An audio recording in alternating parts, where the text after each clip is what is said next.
तर याला काही गरज नाही पडणार 10 फुटापर्यंत. राईट, झाली भिंत उभी. म्हणजे 6 इंचची असणार ती काय करणार, त्याला सपोर्ट द्यावा लागेल. बांबू लावतात, कारवी लावतात, नंतर सुपारीची झाडं लावतात. म्हणजे जे तुमच्याकडे अवेलेबल आहेत ते दंड्या काढायच्या, त्याला विविंग करायचं आणि चढून बसायचं. राईट, ज्याच्यात स्ट्रॉ लॉंग आहे पहिला वॉलला, याच्यात स्ट्रॉ कमी आहे फेस कोट. आता याचा नंतर जेव्हा थर्ड कोट होणार त्याच्यात अजून छोटं जाणार. त्याच्यासाठी कापत बसायचं का आपण, रायसर्स अजून प्लेन करतात. आता हा रफ दिसेल, त्याच्यानंतर रायसर्स मारला ना अजून पूर्ण प्लेन होईल, प्रॉपर एक शेप येऊन जाईल, चिकनाट येऊन जाईल. त्याच्यानंतर मग वॅक्सिंग, कलरिंग अजून त्याला अजून एकदम तुम्हाला वाटलं की नाही बाबा आपण आपल्या पुत्र्याने जीभ जरी चाटली तर त्या जिभेला काही नको प्रॉब्लेम व्हायला है ना. त्याच्यासाठी पण मग अजून वेगवेगळ्या गोष्टी आहेत. मग दुसरं बेस कोट काय करायचं, रांगोळी टाकायचं, सँडपेक्षा पण बारीक असते. रांगोळी टाकायची, मिक्स करायचं, प्लास्टर मारायचं. पुन्हा प्लास्टर कसं बनतं, मड प्लास्टर असं असतं. वाटेल कोणाला काय प्रश्न, याच्यामध्ये फ्लायर्सचा वापर करू शकतो का? करू शकतो. काय प्रोपोर्शन आणि कशाला ते प्रोपोर्शन नाहीच आहे, सर्व ऑब्झर्वेशन. 7 ते 8 सॅम्पल्स बनवायची, 7 ते 8 सॅम्पल मध्ये ऑब्झर्वेशन करायची, कुठं जास्त क्रॅक आहे कुठं कमी क्रॅक आहे.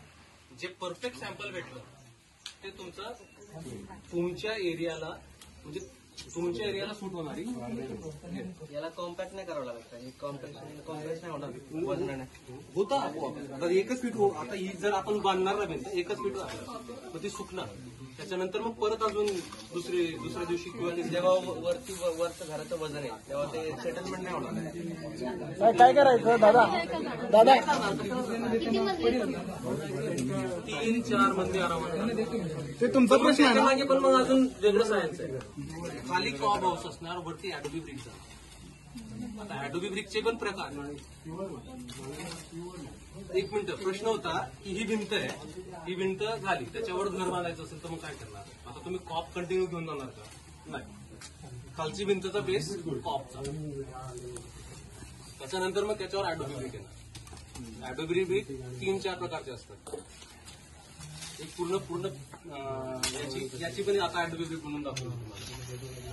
याची ऍडोबी ब्रिक बनते. त्याच्यानंतर लो वेट ऍडोबी ब्रिक, त्याच्यामध्ये हे जास्त जातं है ना, ती एक ब्रिक बनते.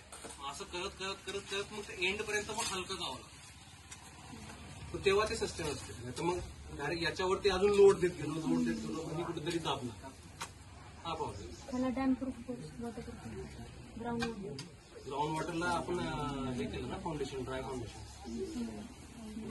केलं ना. ड्राय फाउंडेशन एक सिमेंट वाला फाउंडेशन आलं, सॉरी लाईम वाला फाउंडेशन आलं, लाईम मोटरचं. त्याच्यानंतर दगड अशी ठेवायची की त्याच्यामध्ये मोटर टाकायची गरज नाही. ड्राय फाउंडेशन काय करतं, लाईम ॲज अ वॉटरप्रूफ आहे. हो lime waterproof. Lime reverse process आहे. आता काय करतो, हो